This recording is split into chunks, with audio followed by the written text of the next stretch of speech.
63 million Americans voted for Donald Trump. There's also this ridiculous notion today in politics that we need a president to be successful in the first 100 days or first 100 years. It was 12 to 15 years between the founding of this nation and the writing of our Constitution. I mean, we have this insanely accelerated timeline. But furthermore, 63 million people voted for Donald Trump. They didn't vote for Reince Priebus. They didn't vote for Rex Tillerson. They didn't vote for these establishment picks and cabinet positions. And there's this ridiculous notion that if a presidential appointee, a cabinet member, disagrees publicly with the president, that's patriotic. To me, that's just silly.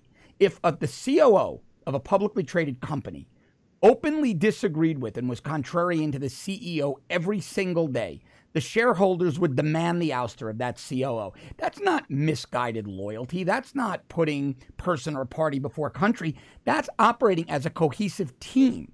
And if you're so opposed to the thing your boss is doing, then resign. Don't go out there and make public statements and try to undermine the efforts of the person that 63 million Americans voted for when no one voted for you. That's why I'm infuriated. Look, I'm a fan of the president. I make that known, but I've criticized the president when I felt it was necessary, when he talked about raising the age of firearms purchases, something I disagreed with. I'm glad to see he backed off of it. So I've never been a blind cheerleader for the president. I support the president because I believe he's getting results. He's keeping campaign promises. He's giving me back a return on my investment being my vote. That's why I support him. I don't understand the hysteria when the boss fires an insubordinate employee. Look, John, I think that these people are just trying to find a reason, an excuse for some kind of rallying cry, because at the end of the day, they don't like the president's agenda. They don't like the president. This president has really kind of absolutely opened up a lot of divides that we didn't even know existed in this country. And I think it's a great thing. Culturally speaking, America is an entirely different place, particularly in feeling to what it was on the 20th of January, 2017. Yep. I think Americans are prouder. They're more patriotic. They're more comfortable with their role in the world. They feel less burdened by this idea that America's a bad place, that it's an awful place. The other thing that President Trump's presidency, John, has really managed to achieve is it's really given us a clear indication of the people that believe in the approach that the president's taking and those that don't.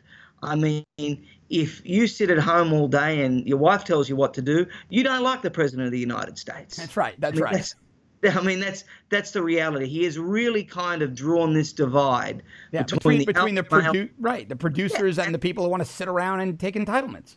That's exactly right. And a lot of people find that alarming. A lot of people don't like that. That is because they feel personally threatened by that approach. That's not the approach they've ever had in their life. And so now all of a sudden, when the president's doing it and he's making it more of a mainstream thing and he's having some success, or a lot of success with it, they don't like it. And they're trying to tear this president down. They're not going to stop.